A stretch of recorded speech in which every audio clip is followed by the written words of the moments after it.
One day in a small town in East Asia there lived a person named Jing. He was from an aristocratic and wealthy family. Jing provided him with everything he wanted quickly and nobody's words mattered to him. He grew up in welfare and had very demanding morals and characteristics. And this process continued until his father was tired of Zheng's behavior because nobody's words mattered to him. I didn't matter, and his father thought that he could do something to teach him understanding and correct behavior. His father knew a professor who taught many students and he talked to that professor about this issue and asked him to help to change this process. Master Shunryu Suzuki willingly accepted his request and asked Jing's father to bring him to the temple one day, where Master Suzuki would teach him his lessons and teachings. One day Jing's father took him to Master Suzuki's temple and asked the master to give the necessary teachings to his son. Since Jing was hard to accept anyone's words, it was difficult to teach him Master Shunryu Suzuki. He was born in 1904 in Kanagawa, Japan. His father, who was one of the great monks of Zen temple in Japan, introduced Shunryu Suzuki to the teachings of this school from the beginning of his life. Zen is a school of Buddhism and was founded in China. One of the main teachings of this school is focusing on the moment and looking deeply into the world. At the age of 12, Shunryu Suzuki went to a small village called Mary Shizuoka to be trained by one of his father's students named Swan in a temple bigger than his father's. He continued his studies with him until university. Finally, in 1925, he entered the Kumazawa University in Japan, which was founded to teach the Zen school. A year later, Swan conferred on him the status of Dharma, which signifies success in studying Zen. Master Suzuki began to teach his teachings also. It didn't matter to Master Suzuki what kind of family the people who came to him were from, whether they were noble families or poor families. They were on the same level for him. Both Jing's courses were lower than him in terms of financial level and conditions. I didn't like this, and Master Suzuki had his own rules for his teachings. 1 year later, the teacher gathered all the students in the courtyard of the temple to give promotion to those who passed their course.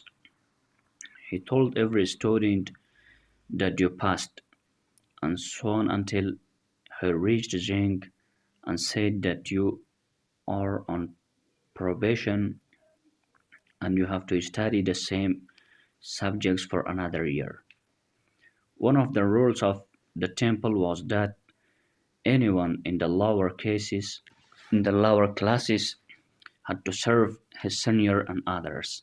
These services include cleaning the temple, washing dishes, washing clothes, and it was anything else. It was painful for him to do these things. He spent another year in the same way. The time had come. Master Suzuki brought everyone together again. The majority had been promoted. But when the teacher reached Zheng, he said that you have to stay in the same class for another year. After saying this, the teacher went to his room. Jing was very upset that he had to serve others again, and this was painful for him, and he became very angry, to the extent that he could no longer control his anger and had no patience left.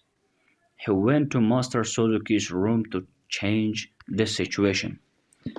When Jing arrived at the back door of Master Suzuki's room, he slammed the door and entered the room after the master's permission. He started yelling why I was not accepted. Why didn't you promote me and I have to do the same things again? Zhang spoke loudly out of anger, but Master Suzuki looked at him slowly and smiled. He asked him to come and sit near his table. Master Suzuki told Zhang to pour me some tea. Zhang started pouring tea into the cup. When the cup was full, Zhang stopped pouring tea. Master Suzuki turned to Zhang and said, "Why did you hold back? Keep pouring tea."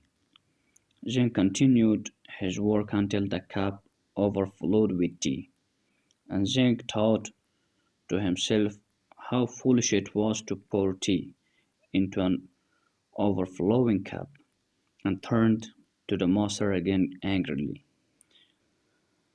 "What is it you want to do? Who makes a cup full of tea again?" Master Suzuki interrupted him and said, "You are like this cup of tea. No matter how much I want to teach you things, just like this tea, you just fill up. Why? Because you did not let go of what was already inside you. Your cup is full of flaws. You will not be ready to learn new things until you discard them. Even though 2 years have passed, your cup is still full of your previous ideas and thoughts." Zheng understood what the teacher was saying, even though he had been teaching for 2 years. But it was his first experience and he understood what he should do. Sometimes some experiences are harder for us, but we will definitely gain more important skills. After emptying his cup of previous wisdom for Master's teachings, Zheng was able to easily learn Master Suzuki's teachings. You should always be hungry for education and learning to learn something. Thank you very much for staying with us until the end of the video. Don't take the words too hard, my friends.